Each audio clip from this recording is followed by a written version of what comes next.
గోవుల సంరక్షణ కోసం టీటీడీ అన్ని చర్యలు తీసుకుంటోందని మంత్రి కొల్లు రవీంద్ర తెలిపారు. ఇటీవల టీటీడీ గోశాలలోని గోవులు మరణిస్తున్నాయంటూ వచ్చిన వార్తలపై ఆయన స్పందించారు. హిందువుల మనోభావాలను దెబ్బతీసేందుకు వైసీపీ నేతలు జగన్, కరుణాకర్ రెడ్డి తదితర నేతలు తప్పుడు ప్రచారాలు చేస్తున్నారని ఆరోపించారు.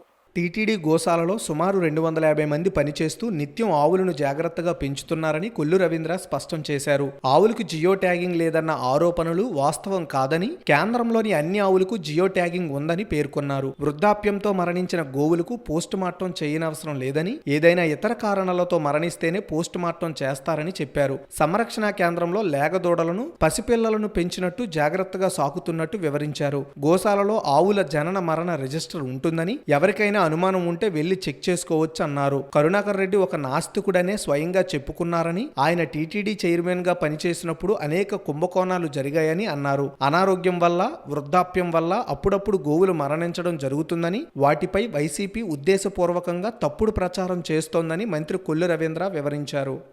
గో సంరక్షణశాల పైన తిరుమల తిరుపతి దేవస్థానం ఒక ప్రత్యేకమైనటువంటి దృష్టి పెట్టడంతో పాటు అక్కడ నిరంతరం సమీక్షించుకోవడం జరుగుతూ ఉంటుంది. దాదాపు 250 మంది గోశాలలో, 250 నుంచి 260 మంది గోశాలలో వాటికి పర్యవేక్షిస్తూ, వాటి అవసరాల కోసం, సంరక్షణ కోసం అక్కడే ఉంటూ వాటికి గోశాల సేవలు చేస్తూ ఉంటే దాని మీద కూడా తప్పుడు ప్రచారం చేస్తూ జియో ట్యాగింగ్ జరగట్లేదని చెప్తున్నారు. ప్రతి ఆవుకి జియో ట్యాగింగ్ చేసి ఆ సంరక్షణ రికార్డులన్నీ కూడా ఎప్పటికప్పుడు అక్కడ పర్యవేక్షిస్తూనే ఉంటారు.